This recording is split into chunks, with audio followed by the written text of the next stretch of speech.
Assalamualaikum warahmatullahi wabarakatuh. Bismillahirrahmanirrahim. Alhamdulillahirabbil alamin. Wa bihi nasta'inu ala umurid dunya waddin. Wassalatu wassalamu ala sayyidina Muhammadin wa ala alihi wa sahbihi ajmain, amma ba'd. Para mahasiswa yang berbahagia, alhamdulillah pada kesempatan ini kita bisa melanjutkan perkuliahan kita. Pada kali ini adalah pertemuan yang ke-10. Pertemuan yang ke-10 ini akan membahas tentang haji dan umroh, rukun-rukun dan wajib serta sunnah-sunnahnya. Sudah kita ketahui bahwa haji adalah merupakan salah satu rukun Islam, sehingga haji itu harus dilaksanakan oleh setiap orang muslim yang mempunyai kemampuan. Nah, haji itu apa? Al-hajju lughatan al-qasdu ila mu'azzamin. Haji menurut bahasa adalah menyengaja kepada yang diagungkan. Menyengaja kepada yang diagungkan. Menurut syarak, haji adalah qasdul baitil haram li a'malin nusuk. Qasdul baitil harami li a'malin nusuk. Haji menurut syarak adalah menyengaja menuju ke Baitul Haram untuk menunaikan amalan-amalan haji. Menyengaja datang ke Baitul Haram untuk menunaikan amalan-amalan haji. Nah, haji merupakan salah satu rukun Islam. Wa fardhu ainin, dan hukumnya adalah fardhu ain ala kulli mustatiin, bagi setiap orang yang mempunyai kemampuan. Nah, kemampuan sendiri itu dirinci: satu, mempunyai kemampuan secara fisik; dua, kemampuan dalam hal bekal, bekal. Kemudian yang ketiga adalah kemampuan keamanan, keamanan dalam perjalanannya. Itu diantaranya. Jadi sehat badannya, mempunyai bekal, kemudian aman dalam perjalanannya. Nah, haji itu adalah sebuah ibadah yang menyangkut kemampuan fisik dan kemampuan harta. Sebab ibadah haji itu melaksanakan amalan-amalan yang dibutuhkan dalam arti kemampuan fisik, seperti tawaf, kemudian sa'i, kemudian wukuf di Arafah, melempar jumrah dan sebagainya, itu adalah dibutuhkan kemampuan secara fisik. Kemudian ibadah maliyah, ibadah haji adalah termasuk ibadah maliyah, sebab bisa melaksanakan ibadah haji itu dibutuhkan, artinya pembiayaan. Jadi umpamanya bangsa Indonesia saja, baru berangkatnya saja ke Makkah, ya, kemudian pelaksanaan ibadah hajinya, kemudian tinggal selama di Makkah, itu membutuhkan biaya, termasuk ketika pergi haji adalah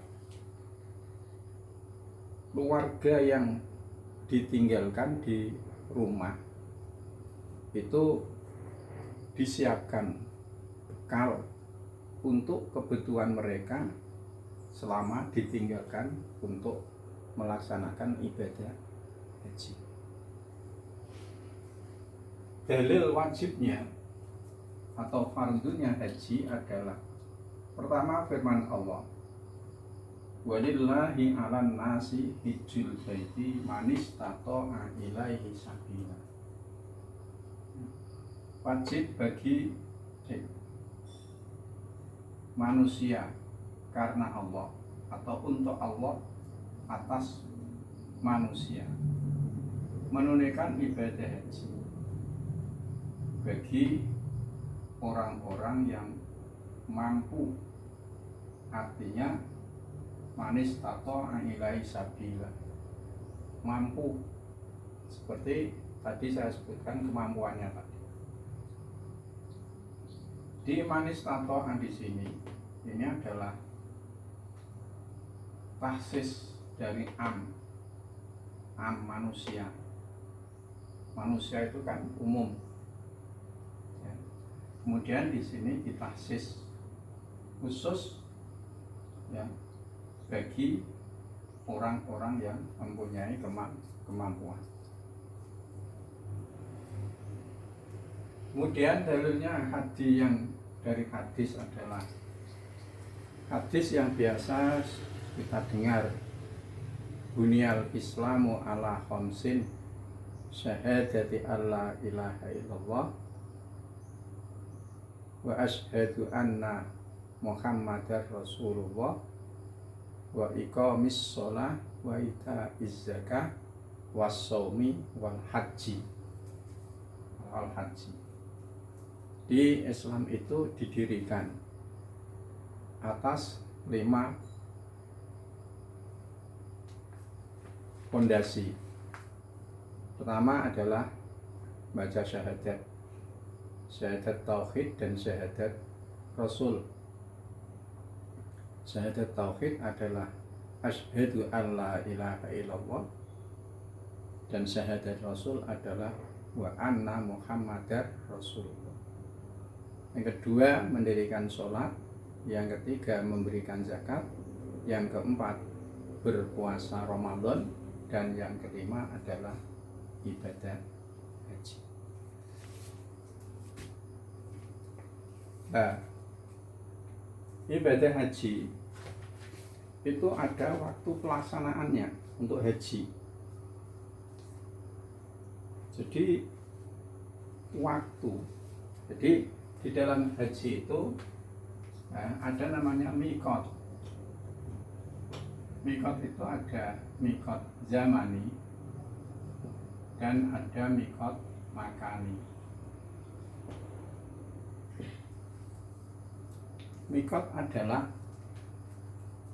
Mikot zamani adalah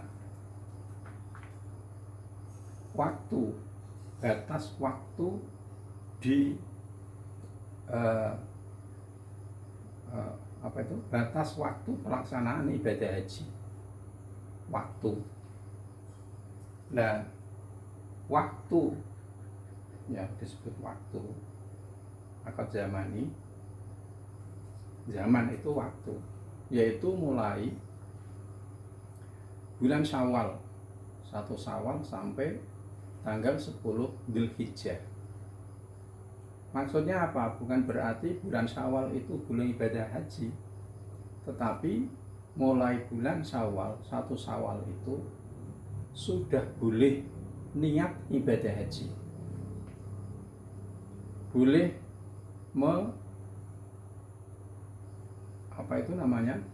memakai ihram otomatis ya. Kalau sudah niat ibadah haji ya sudah harus memakai pakaian ihram, dan hal-hal yang dilarang bagi orang yang sedang berihram itu harus dijaga ya.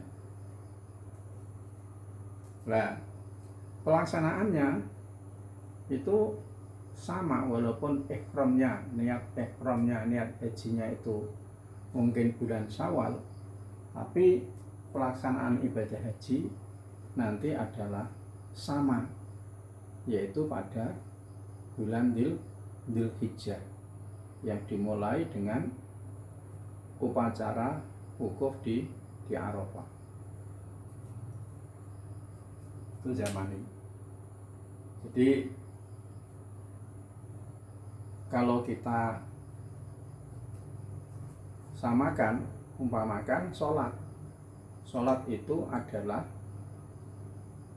ada waktunya, yaitu umpamanya sholat zuhur mulai tergelincirnya matahari sampai benda yang ditegakkan itu bayangannya ketika dirobohkan sama dengan benda itu waktu ya, ada waktunya. Kemudian makan itu artinya tempat. Jadi melaksanakan ibadah haji itu ada tempat di mana orang itu memulai ihram dan niat ihram ya, memulai haji.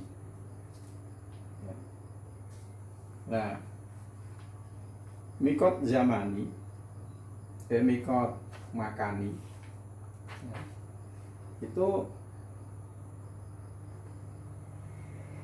ada yang disebut mikot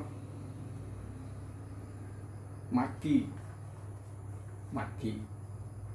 yaitu orang yang bertempat tinggal di Makkah, Maki, baik penduduk asli maupun pendatang yang sudah mukim tinggal di Makkah. Itu ihramnya ya dari Makkah itu, ihram hajinya, niat hajinya. Kemudian ada yang disebut buat makani afaki, dari ufuk, dari penjuru, yaitu orang yang datang dari jauh dan belum mukim di Makkah,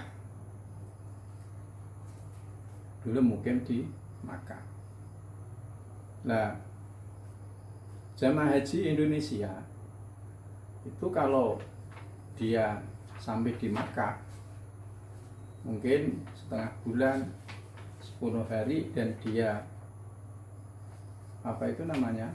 sudah mukim tinggal di sana walaupun sebentar, maka ketika ibadah haji ya, kalau bisa mukim itu ya bisa niat ihramnya itu adalah dari tempat ia tinggal. Kemudian mikoti, niat mikoti. Jadi mikot zat makan itu ada yang mikoti, orang yang bermukim di antara Makkah dan mikot. Jadi umpamanya orang yang tinggal di tempat antara Madinah dan Makkah. Orang yang datang dari Madinah itu mikotnya, tempat di mana mulai dia ihram haji, itu adalah di Dzulhulaifah yang sekarang terkenal dengan Bir Ali. Nah, bagi orang yang tinggal di antara Madinah dan Makkah, ya, itu mikotnya ya dari tempat itu, nah, dari rumahnya. Kemudian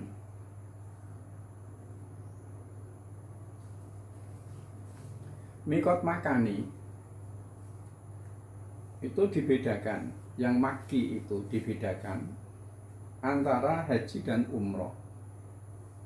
Jadi mikot haji untuk maki adalah Makkah itu sendiri. Maka ia dapat memulai ihram haji dari rumahnya atau dari Masjidil Haram atau tempat lain di tanah haram Makkah. Itu mikot maki, kaitannya dengan haji. Sedangkan mikot maki orang yang tinggal di Makkah tapi untuk ibadah umroh, maka mikotnya adalah tanah halal terdekat. Maka ia harus pergi menuju tanah halal untuk memulai ihram. Jadi umpamanya orang yang sudah orang Makkah atau orang yang sudah mukim di Makkah, kok dia ingin beribadah umroh, maka dia harus keluar dulu ke mikot atau tempat dimulainya ibadah umroh. Umpamanya di Tanim, kemudian di Jironah, ya, di Jironah. Jadi orang Makkah atau orang yang mukim di Makkah kemudian ingin menunaikan ibadah umroh, maka dia harus keluar dulu ke tempat tersebut, kemudian baru kembali ke Makkah untuk ke Masjidil Haram untuk menunaikan ibadah umroh. Nah, mikot afaki, afak yaitu artinya kan penjuru. Bagi mikot haji maupun umroh adalah tempat yang sama, tempatnya sama, afaki itu. Tempat itu berbeda-beda menurut jalur jalan di mana ia menuju Makkah. Jalur. Jadi bagi jamaah haji Indonesia yang menggunakan jalur kapal udara Jakarta, Jeddah, Makkah, maka mikotnya adalah Qornul Manazil. Sekarang disebut Sail, yaitu kurang lebih 95 km dari Makkah. Nah, tempat ini dilalui sebelum kapal udara itu landing atau mendarat di Jeddah. Karena itu orang harus sudah memulai ihram dari sana, dari Qornul Manazil tadi. Ya. Prakteknya bagaimana? Kalau umpamanya yang dari Indonesia, contohnya dari Solo Donohudan, itu ada yang berpakaian ihram, pakaiannya saja. Ya, sunahnya itu mandi dulu, kemudian mewangi-wangi badannya, belum niat itu. Kemudian pakaian ihram, kemudian sholat 2 rakaat, tapi belum niat haji. Niat haji atau umrohnya adalah nanti setelah sampai di pesawat terbang di mana pesawat itu sudah berada pada posisi sejajar dengan Qornul Manazil. Di sana mulai niat haji atau umroh. Biasanya kru itu memberitahukan pada jamaah bahwa pesawat sudah berada di posisi ya, hampir ya, sampai di Qornul Manazil atau Sail, bapak-bapak supaya bersiap-siap niat ya, haji atau umroh. Memang ada yang membolehkan ya, ini khilaf, namanya fikih, itu mestinya ada khilaf manggil mikot dari Jeddah, dari airport King Abdul Aziz. Tapi kebanyakan untuk jamaah haji Indonesia itu mengambil dari Qornul Manazil tadi ya. Pilihan ada yang mengambil dari mikot dari Jeddah ya silakan, kalau dari Qornul Manazil ya silakan. Nah, mikot makani itu ada 5. Jadi orang yang datang dari penjuru menuju ke Makkah ya. Jadi umpamanya kita itu kan, contohnya umpamanya saja IAIN Kudus ya.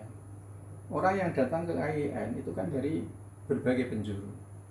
Ada yang dari arah Jepara, ada yang dari arah Muria, ada yang dari arah Pati, dan ada yang dari arah Demak.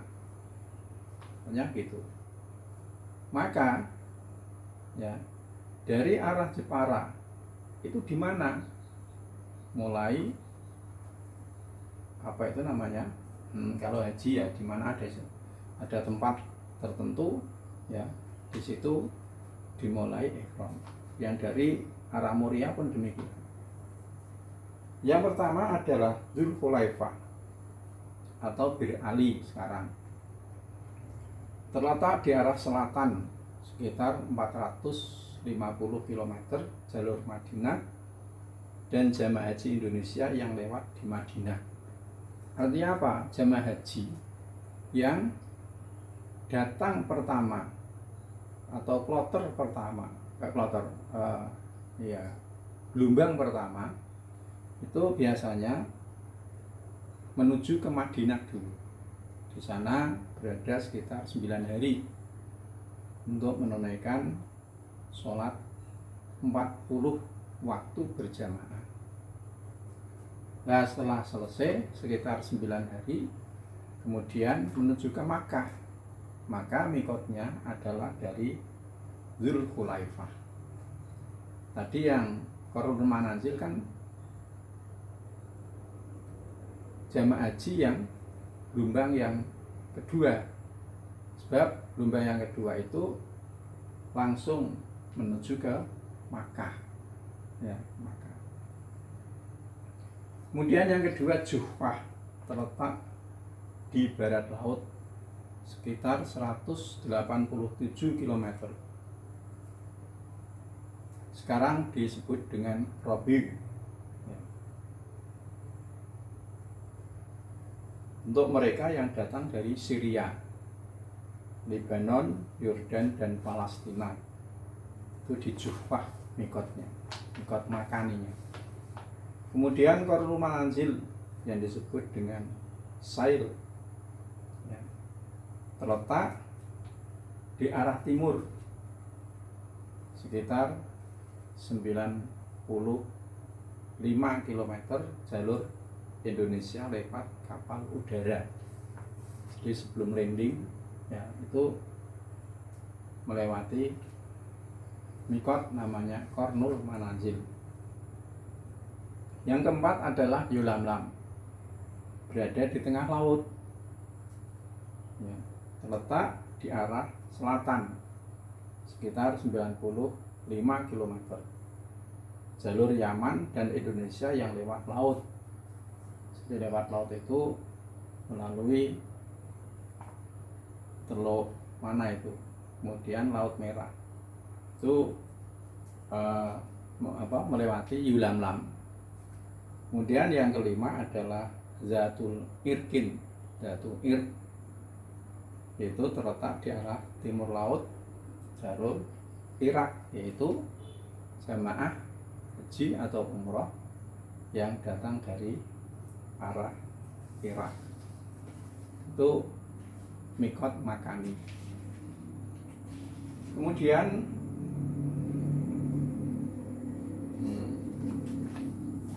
pelaksanaan ibadah haji. Nah, itu ada 3 yang disebut dengan haji ifrad, kemudian tamattu, kemudian qiran. Haji ifrad itu artinya kan ya menyendirikan. Ya. Artinya apa? Melaksanakan ibadah haji dulu. Kemudian setelah pelaksanaan ibadah haji, kemudian melaksanakan ibadah umroh, baru ibadah umroh. Itu disebut haji ifrad. Ya. Jadi kalau jemaah haji Indonesia contohnya datang langsung dari Indonesia atau dari Madinah sampai di Makkah, kemudian dia mengambil haji ifrad, melaksanakan ibadah haji, maka dia datang di Makkah itu melaksanakan umroh, tapi umrohnya umroh sunnah, bukan umroh haji. Jadi datang dari arah Madinah tadi Dzulhulaifah, ihram niat dari sana, datang di Masjidil Haram, tawaf, sa'i, dan tahallul bercukur. Itu sudah selesai pelaksanaan ibadah umroh. Ya. Kemudian dia setelah tahallul itu, ya, pakaian ihramnya sudah dilukar, diganti dengan pakaian biasa, sudah selesai. Kemudian dia menunggu pelaksanaan ibadah haji tanggal 9 Dzulhijjah, nanti melaksanakan wukuf di Arafah, kemudian melanjutkan prosesi ibadah haji. Ada mabit di Muzdalifah, ada melampar jumrah, kemudian ada mabit di Makkah, tawaf ifadhah, ya. Itu. Setelah itu selesai semuanya, kemudian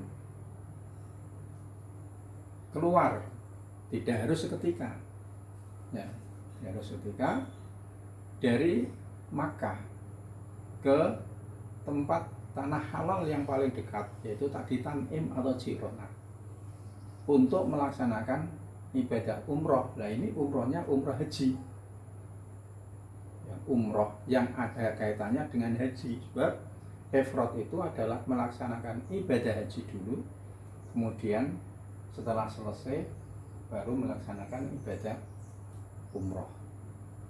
Ya, itu pelaksanaannya. Kemudian yang kedua disebut pelaksanaan ibadah haji ifrad itu haji dilaksanakan pada musim haji, kemudian umrohnya itu sudah dilaksanakan di luar musim haji.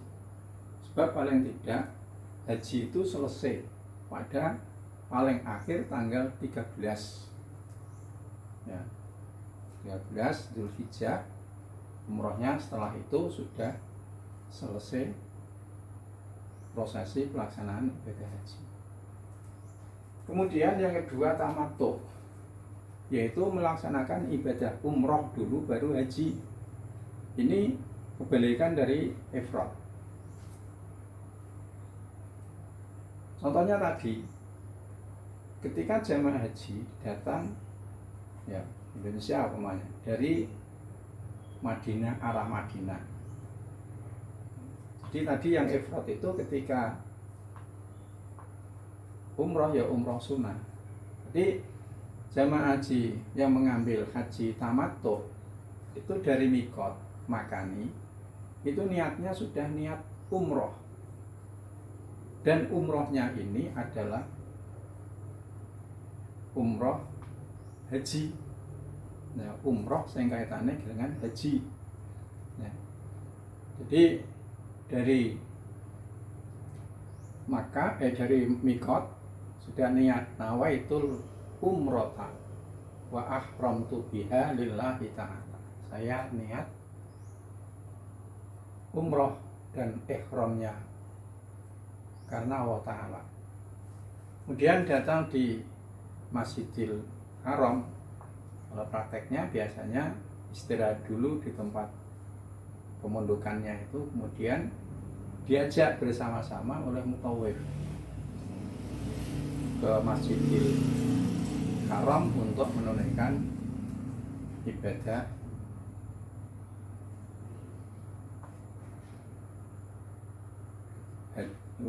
umroh, ya, ibadah umroh.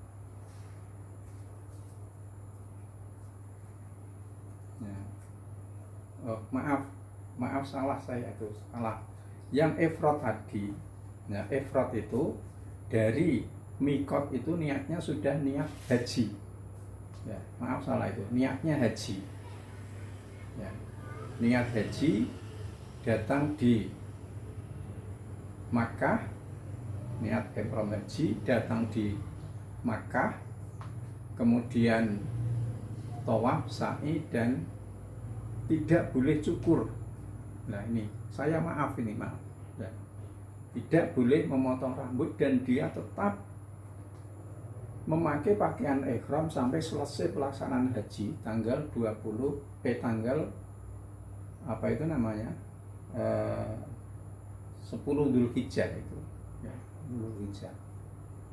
Saya maaf tadi ini. Jadi ifrad itu niat dari mikot itu sudah niat haji sampai di Makkah, tawaf, sa'i, kemudian dia tidak boleh potong rambut, tidak boleh tahallul, pakaiannya tetap pakaian ihram. Ya. Sekali lagi saya maaf nih itu tadi ya. Dia pakaian ihram. Dia pakaian ihram terus dan menjaga hal-hal yang dilarang bagi orang yang sedang ihram sampai selesai pelaksanaan ibadah haji. Ya. Kemudian nanti selesai tadi saya sampaikan melaksanakan ibadah. Kalau haji tamattu dari mikot itu sudah niatnya adalah umroh. Ya, niat umroh dan datang di Masjidil Haram, kemudian niat apa itu namanya datang di Masjidil Haram, melaksanakan tawaf, kemudian sa'i, kemudian tahallul. Ini yang yang tamattu ini. Ya, sekali lagi saya maaf itu tadi tamattu. Nah, dia ketika sudah tahallul itu boleh berpakaian biasa. Dia nanti ketika tanggal 9 Dzulhijjah itu bersiap-siap berpakaian ihram lagi dan niat haji. Nah tadi kan umroh, ini haji. Ya.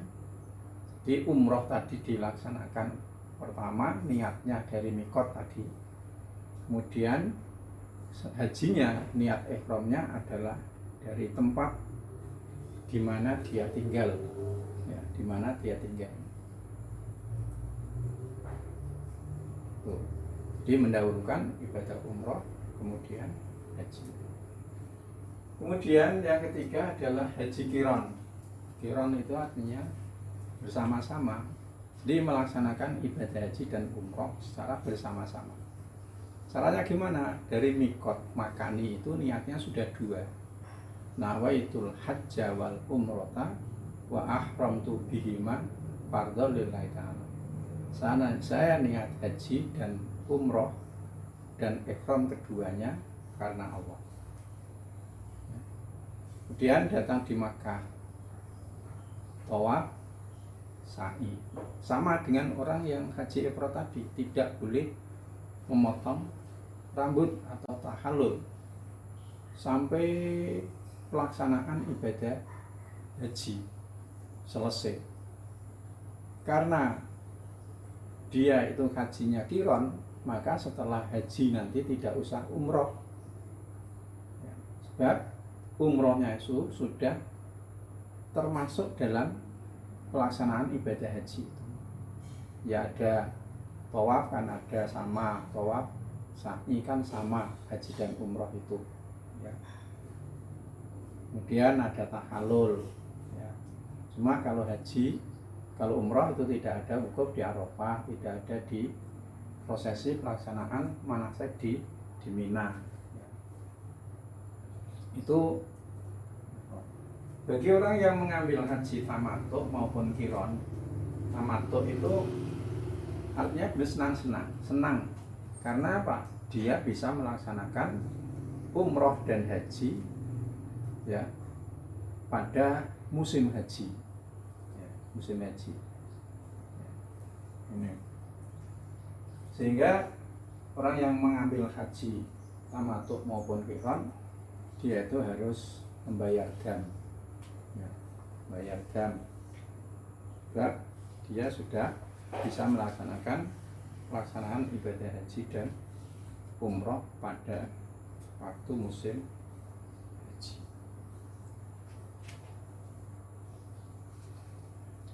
Nah, di dalam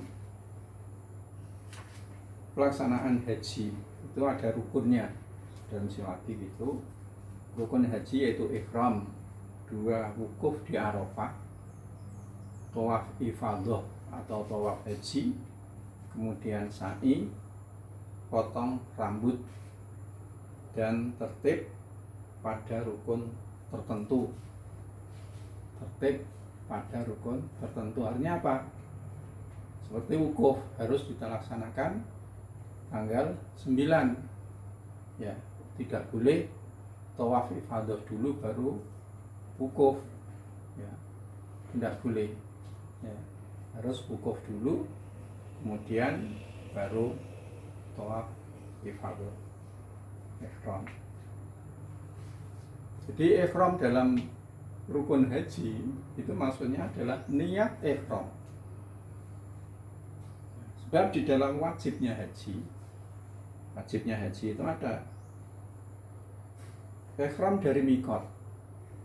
Ihram dari mikot. Jadi menggunakan 2 helai kain yang tidak melingkar, ya, tidak melingkar seperti sarung, ya, mulai dari mikot, ya. Kemudian kalau perempuan itu menggunakan pakaian yang menutup seluruh badannya kecuali wajah dan 2 tapak tangan, ya, 2 tapak tangan. Jadi sama-sama ada ihram. Kalau niat ihram itu harus, ya. Sehingga kalau tidak, karena itu rukun, maka ketika ditinggalkan ya tidak sah hajinya, ya. Tapi kalau di dalam wajib haji, seandainya tidak dilakukan, itu tidak apa-apa, cuma dia harus membayar dam atau fidyah. Itu ketika mamanya dari mikot, kemudian dia niat ihram tapi pasnya pakai celana. Nah, itu dia harus melukar dan harus membayar dam ya, karena dia tidak memakai pakaian ihram dari mikot. Yang kedua, meninggalkan larangan ihram itu wajibnya. Itu uraiannya panjang, itu hal-hal yang dilarang bagi orang yang sedang ihram. Mabit di Muzdalifah. Mabit artinya berada di Muzdalifah pada malam tanggal 10 Dzulhijjah. Jadi ketika wukuf di Arafah, kemudian setelah itu adalah pergi menuju ke Muzdalifah pada malam hari tanggal 10 Dzulhijjah. Nah, itu hukumnya wajib. Jadi kalau mabit itu kan bermalam, bukan berarti harus tidur di sana, tetapi keberadaannya di Muzdalifah pada malam tanggal 10 Dzulhijjah itu walaupun sebentar. Ya, walaupun sebentar. Kemudian setelah itu melanjutkan prosesinya ibadah haji menuju ke Mina untuk menunaikan melempar jumroh. Jadi kalau yang pertama tanggal 10 itu hanya jumroh akobah saja. Di tanggal 11, 12 atau sampai tanggal 13 itu jumroh yang dilempar ada 3, yaitu ula, wusta, dan akobah. Dan mabit berada di Mina itu mulai malam 11, malam 12, atau yang mengambil nafar sani artinya meninggalkan Mina sampai tanggal 13, maka mabitnya juga harus malam 13 juga. Kemudian wajibnya lagi adalah melempar jumroh. Jumroh tadi sudah saya sampaikan. Itu wajibnya haji. Jadi wajibnya haji itu apabila ditinggalkan hajinya tetap sah. Kalau itu ditinggalkan sah. Namun wajib ditebus dengan fidyah, puasa, atau dam. Dam itu menyembelih binatang ternak atau kambing ya. Kemudian dagingnya itu dibagi-bagikan pada fuqara Makkah. Jadi dam itu tidak seperti kurban. Kalau kurban itu dilaksanakan di mana saja bisa. Ya. Di mana saja bisa, di Indonesia bisa. Tapi kalau dam itu menyembelih hewan ternak ya, bagi orang-orang yang meninggalkan wajibnya haji ya, pelaksanaannya itu harus di Makkah, tidak boleh dam itu disembelih kambingnya di Indonesia, itu tidak boleh. Itu. Sekarang umroh ya. Sementara itu hajinya. Umroh artinya adalah az-ziyarah, berkunjung. Syar'an bahasa ziyaratul baitil haram lin nusuk. Ziarah ya, berkunjung ke Baitul Haram lin nusuk. Mengapa disebut ziarah berkunjung? Sebab pelaksanaan ibadah umroh itu singkat. Jadi datang dari penjuru di mana dia itu berada, ya tadi yang dari mikot Makani tadi, dia ihram dari tempat itu, niat umroh dari tempat itu menuju Masjidil Haram, kemudian tawaf, sa'i, kemudian tahallul, potong rambut kepala. Yang dipotong itu bukan rambut selain kepala, tidak sah itu, harus rambut kepala. Kalau yang tidak punya rambut gimana? Yaitu istilahnya imrorul musa, yaitu cuma menjalan-jalankan gunting itu ya, jadi jalan-jalankan. Orang itu tidak punya rambut, itu sudah selesai itu. Kemudian setelah itu ya kembali lagi ke tanah airnya, tidak apa-apa, itu sudah melaksanakan umroh. Jadi umroh itu cuma singkat simpel saja. Dia cuma niat ihram dari mikot, datang di Masjidil Haram, melaksanakan tawaf, sa'i, kemudian nusuk. Itu simple, sehingga disebut dengan istilah ziarah. Ziarah kan tidak lama.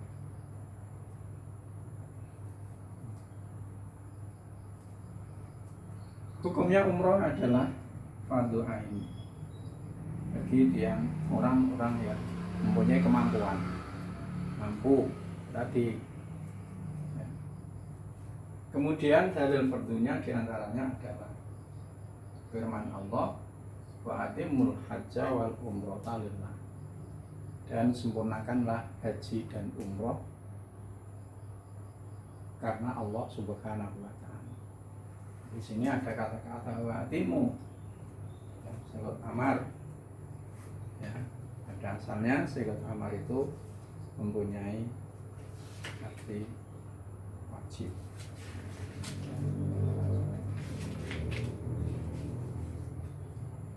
Kemudian umroh haji, sunah-sunahnya sunahnya orang pakaian ihram itu mandi sebelum ihram. Di urut-urutannya begini: mandi dulu, kemudian memakai pakaian ihram, kemudian niat ihram. Jangan niat ihram dulu baru berpakaian, berarti kan sudah niat umrah atau haji baru berpakaian ihram. Tidak boleh itu, ya, artinya melanggar, ya. Kemudian berpakaian ihram warna putih, sunahnya ini, sunah ihram umrah maupun haji. Sholat 2 rakaat ihram dilakukan sebelum ihram, ya. Jadi memakai sholat 2 rakaat dilakukan sebelum ihram. Di sholat dulu, selesai terus niat ihram haji atau umrah. Memakai minyak wangi di badannya sebelum ihram. Di badannya, sunahnya itu badannya, bukan pakaiannya, ya. Badannya itu menggunakan wangi-wangian. Setelah itu baru memakai pakaian ihram. Membaca talbiyah, itu bacaan labbaik Allahumma labbaik, labbaik la syarika laka labbaik, innal hamda wan ni'mata laka wal mulk la syarika lak. Dibaca itu setelah niat ihram, ya. Niat ihram, terus memperbanyak membaca talbiyah, ya, dalam perjalanan itu.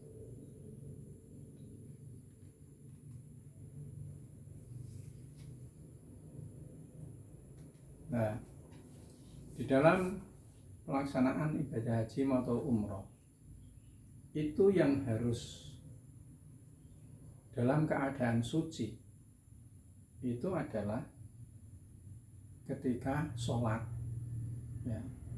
Sholat sunnah, sholat itu mesti harus suci. Tapi dalam pelaksanaan haji dan umroh yang harus suci itu adalah suci dari hadas dan najis.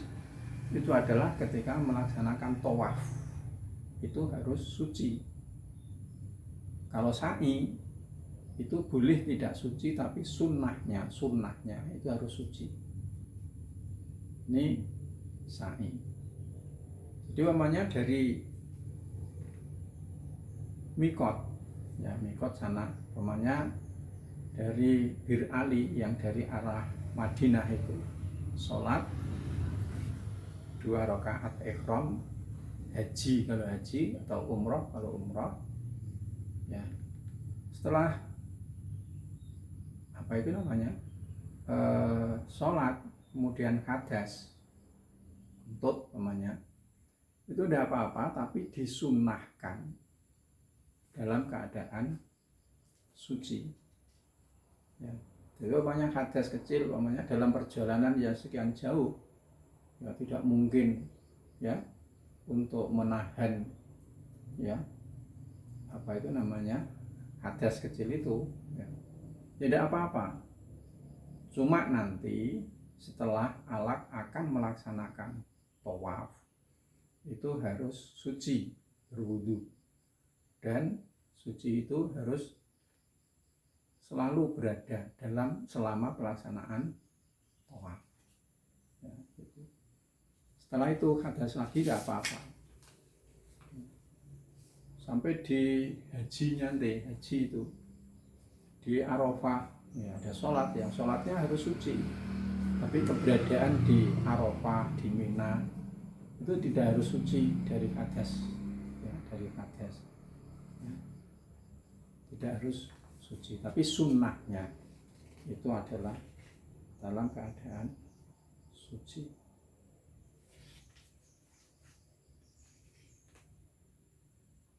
Kemudian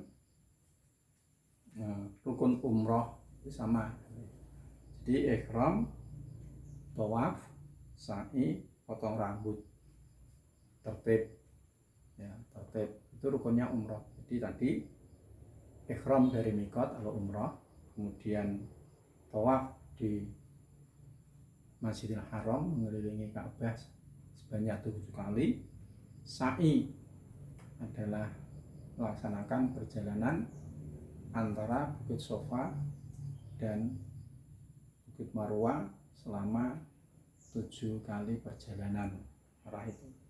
Kemudian potong rambut atau tahallul, kemudian tertib, tidak boleh sa'i dulu baru apa itu namanya tawaf, itu tidak boleh ya.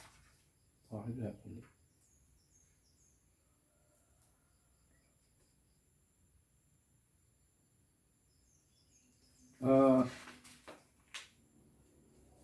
Dalam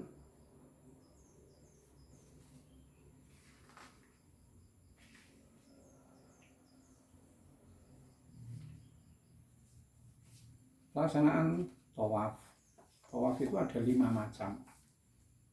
Tawaf kudum, ini tawaf dikerjakan pertama kali masuk di Makkah. Tawaf kudum ini sunnah bagi orang yang masuk Makkah. Jadi tadi saya ulangi lagi, yang saya ada khilaf tadi, bagi orang yang mengambil haji ifrad ketika dia datang di Makkah, kemudian dia melaksanakan tawaf, maka tawafnya itu dihitung sebagai tawaf kudum, sebab dia tawafnya adalah tawaf karena dia datang di Makkah. Tawaf hajinya besok, tawaf umrohnya besok ya, belum. Ini salah tadi. Jadi orang yang menunaikan haji dengan mengambil haji ifrad, ia disunahkan mengerjakan tawaf kudum. Jadi tawafnya tawaf kudum, tawaf karena datang di Makkah. Kemudian ada tawaf sunnah namanya. Tadi kan sunnah.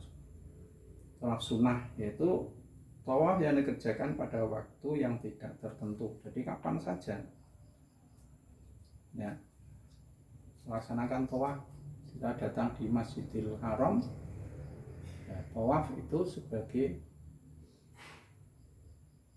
penghormatan datang di Masjidil Haram. Jadi kalau sudah langsung menunaikan tawaf ya tidak usah tahiyatul masjid ya, sebab itu sudah merupakan penghormatan pada Masjidil Haram dengan melaksanakan tawaf. Nah, tawaf sunnah itu tidak harus pakaian ihram ya.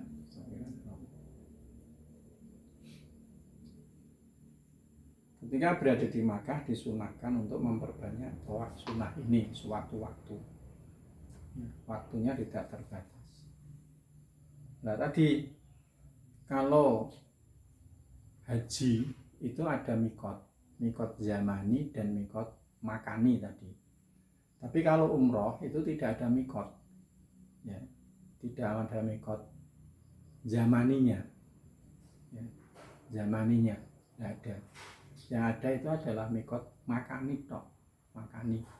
Jadi umroh itu sewaktu-waktu, ya, sewaktu-waktu. Kemudian mikot makaninya ya tadi, ketika dia akan melaksanakan umroh, maka diawali dari tempat-tempat yang sudah saya sebutkan tadi, dari arah mana dia datang. Nah, itu di sana. Kemudian tawaf umroh, yaitu tawaf rukun umroh. Ya. Ini macam-macam tawaf. Kemudian tawaf ifadah. Ya. Tawaf ifadah ini dikerjakan untuk menunaikan rukun haji. Tawaf ifadah atau tawaf haji, yaitu tawaf dapat dikerjakan jika sudah menyelesaikan wukuf tadi. Di pelaksanaan haji tadi, rukunnya itu harus tertib, artinya wukuf dulu baru tawaf. Dan waktunya mulai masuk tanggal 10 Dzulhijjah. Masuk tanggal 10 Dzulhijjah, tengah malam dan seterusnya, tidak ada batas waktu akhir. Kemudian ada tawaf namanya tawaf wada, yaitu tawaf yang dilaksanakan oleh setiap orang yang akan meninggalkan Makkah.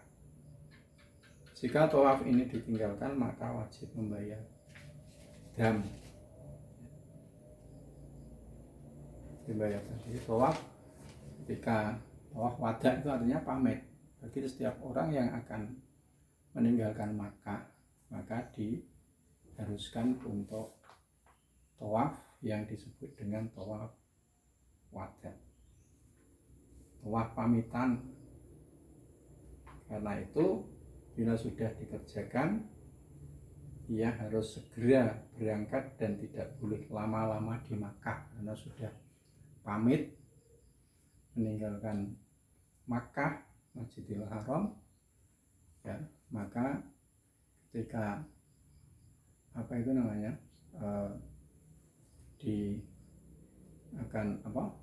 dia harus segera.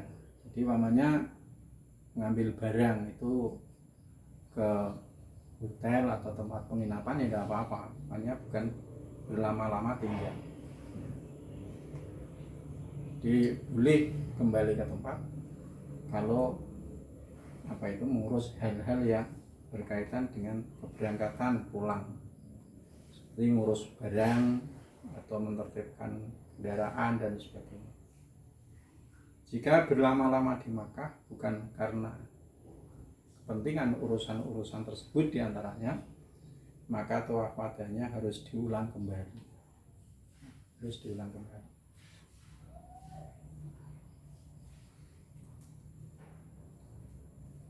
Kemudian tawaf, ya, wajibnya harus menutup aurat seperti dalam sholat. Ini ya, dalam sholat suci dari hadas dan najis.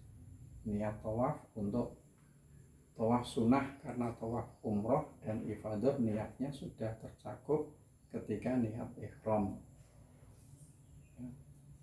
Dimulai dari pojok Hajar Aswad di Ka'bah itu, ya, bentuknya persegi 4. Ada salah satu pojok yang di sana ada Hajar Aswad. Maka ketika melaksanakan tawaf, maka tawafnya harus dimulai dari Hajar Aswad. Kemudian harus berada di luar Ka'bah, ya. Harus di luar Ka'bah, tidak ada tawaf di dalam Ka'bah, itu tidak. Harus di dalam masjid, jadi tidak boleh tawaf di luar masjid. Kemudian Ka'bah selalu di samping kiri, ya, orang tawaf. Kemudian tawaf dilaksanakan sebanyak 7 kali putaran. Masih banyak yang harus dibahas di dalam masalah haji dan umroh ini. Tadi sekedar ya penyampaian secara global ya. Sebab kalau kita sudah ada kemampuan untuk menunaikan ibadah umrah dan haji, biasanya itu di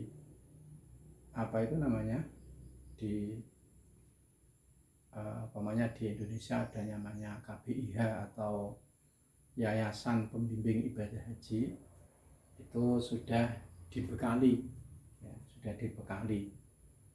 untuk prosesi pelaksanaan ibadah haji dan umroh, mulai persiapan dari rumah, kemudian dalam perjalanan, dan selama di Makkah, dan amalan-amalan haji maupun umroh, itu rukunnya, wajibnya, sunah-sunahnya, dan adab-adabnya ya, itu disampaikan dalam istilahnya itu ya penataran atau ya pencerahan dalam hal-hal yang ada hubungannya dengan masalah haji dan umroh.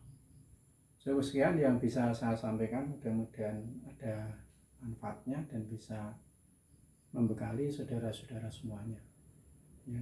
Assalamualaikum warahmatullahi wabarakatuh.